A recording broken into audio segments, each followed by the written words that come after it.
Welcome to clue today news. Vikarabad జిల్లా Kodangal municipality ఎన్నికల ప్రచారంలో భాగంగా కాంగ్రెస్ పార్టీ 4వ వార్డు కౌన్సిలర్ అభ్యర్థి, మున్సిపాలిటీ చైర్మన్ అభ్యర్థి నందనం ప్రశాంత్ ఇంటింటి ప్రచారం నిర్వహించారు. చైర్మన్ అభ్యర్థి నందనం ప్రశాంత్ మీడియాతో మాట్లాడుతూ, కానీ అన్ని వార్డులలో కాంగ్రెస్ పార్టీ కౌన్సిలర్ అభ్యర్థులను పూర్తి మద్దతు గెలిపిస్తే చైర్మన్ అయిన తర్వాత కొడంగల్ మున్సిపాలిటీ సమస్యలను సీఎం రేవంత్ రెడ్డి సహకారంతో పరిష్కరించి మున్సిపాలిటీని అభివృద్ధి చేస్తామని తెలిపారు.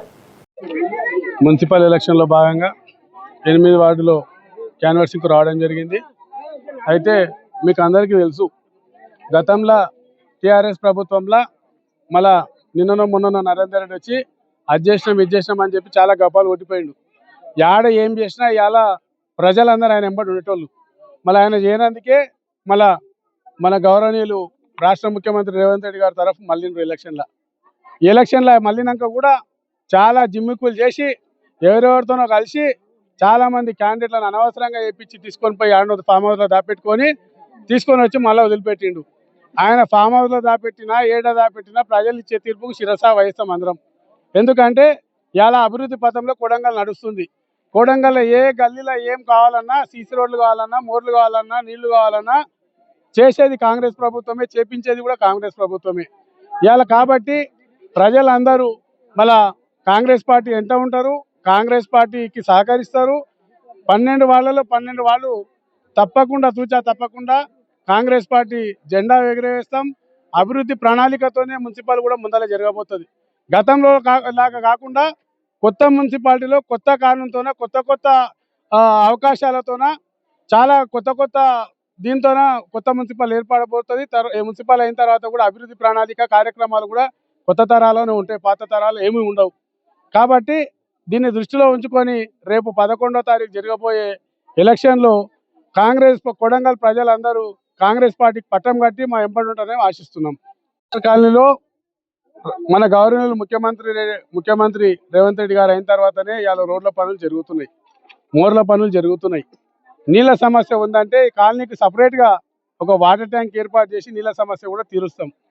ఇవాళ ఇక్కడ వస్తే అందరూ అదే అడుగుతున్నారు, మరుగుదొడ్లు అంటే అందరు ఇల్లు కట్టుకుంటారు కాబట్టి మరుగుదొడ్లకి ఏదైనా సెంట్రల్ గవర్నమెంట్ స్కీమ్ ఉంటే ప్రతి ఇంటికి మరుగుదొడ్డి కనిపించేటట్లా కూడా ప్రణాళికలు రూపొందిస్తాం.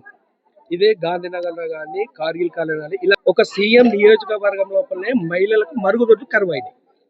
ఇప్పుడు అదే చెప్తున్నాం, గతంలో కాకుండా కొత్త మున్సిపాలిటీ కొత్త ఒరవడితో కొత్త ప్రణాళికలతో ముందడుగు చేస్తుంది.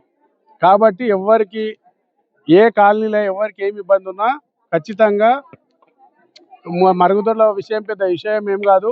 మరుగుదొడ్ల విషయమైనా ఏ విషయమైనా తప్పకుండా అన్ని కాలనీలో ఏ సమస్య ఉన్నా ఖచ్చితంగా తీరుస్తాం. రోడ్డుకి ఇరువైపులో ఇండ్లు పోయిన వాళ్ళకి ఆల్రెడీ చెక్కులు ఇవ్వడం జరిగింది. ఆ అర్జన్వాడలో మాత్రమే ఒక 13-14 ఇళ్లలో వాళ్ళకి పూర్తిగా ప్లేస్ లేదు కాబట్టి కలెక్టర్ గారితో కూడా గతంలో కూడా మాట్లాడినాం. మళ్ళీ ఎలక్షన్లు అయిపోయిన తర్వాత కూడా మళ్ళీ ఒకసారి అవసరం అనుకుంటే ముఖ్యమంత్రి గారితో కూడా కలెక్టర్ సార్కు ఫోన్ చేపిస్తే వాళ్ళకు 14-15 మందికి ఖచ్చితంగా 100 గజాల జాగా ఒక ఇందిరమ్మ ఇల్లు ఇప్పించే పూర్తి చేస్తామని చెప్తున్నారు. ఇప్పుడు ఇందిరానగర్ కాలం లోపల ఇందిరమ్మ ఇండ్లు చాలా 2-3 శాంక్షన్ అయినా అంటున్నారు. దానిపైన ఒక స్లమ్ ఏరియాలో మీరు ఎలాంటి చొరవ తీసుకున్నారు? అంటే ఇందిరమ్మ ఇండ్లు అనేటివి గతంలో రాజశేఖర్ రెడ్డి ఇచ్చిన తప్ప మళ్ళీ 10-12 ఏళ్ల నుంచి ఎవరికి ఇండ్లు వేయలేరు. ఆ 10-12 ఏళ్ల నుంచి ఉన్న యువకులకు అంతా పెళ్లిళ్ళు అయ్యి ఇండ్లలో కూడా వాళ్ళకు సంసారాలు అలాగైనప్పుడు జాగాలు కూడా కావాలి వాళ్ళకు. కాబట్టి ఇవాళ ఖచ్చితంగా ఇందిరమ్మ ఇండ్లు అనేటివి ఒక్కొక్క వార్డుకు ఏప్రిల్ మొదటి విడతలో 50 ఇండ్లు ఇప్పించేటట్లా ప్లాన్ చేస్తున్నాం. కొడంగల్ పట్టణం లోపల ప్రధాన ఎన్నికల భూమి లేదు.